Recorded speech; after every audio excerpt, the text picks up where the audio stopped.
La recristallisation, en fait, c'est une technique de purification. Donc, en fait, au départ, on a un solide qui contient des impuretés et à la fin, on veut obtenir notre solide qui est pur. Donc, ce genre de problème, en fait, on le trouve lorsqu'on réalise une expérience au laboratoire après une synthèse d'un produit solide, comme l'exemple de l'aspirine.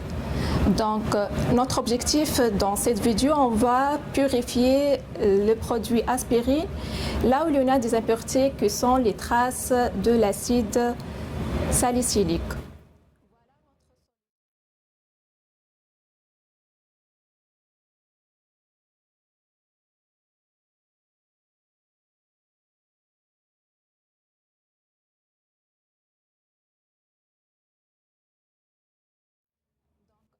Notre solide dans le bécher. Maintenant, on va ajouter le solvant dans le solide et on va utiliser le policeman pour éviter les pierres ponces de tomber dans notre solution.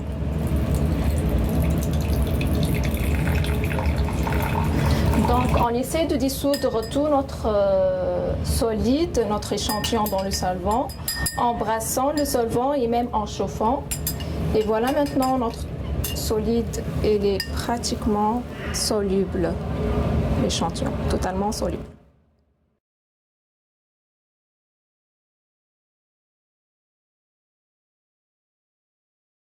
Quand le mélange refroidira, l'aspirine pure seule recristallisera et les impuretés vont rester dans le solvant. Il suffira alors de récupérer l'aspirine par une filtration sous vide. Après avoir assuré que tout le solide est recristallisé et sous forme donc de solide, donc on va procéder à la filtration.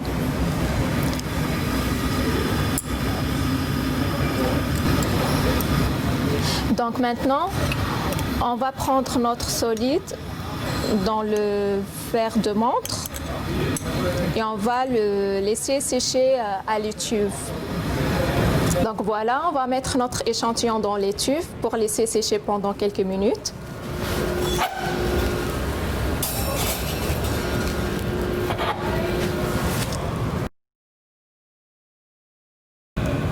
Ok, maintenant on va voir si notre échantillon est sec ou pas.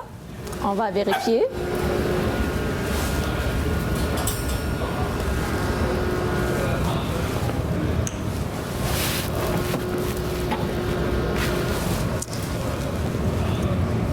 C'est bien.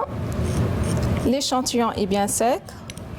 Maintenant, on va caractériser ce corps s'il est bien pur ou pas par le point d'ébullition ou l'autre technique, on peut utiliser la spectroscopie infrarouge.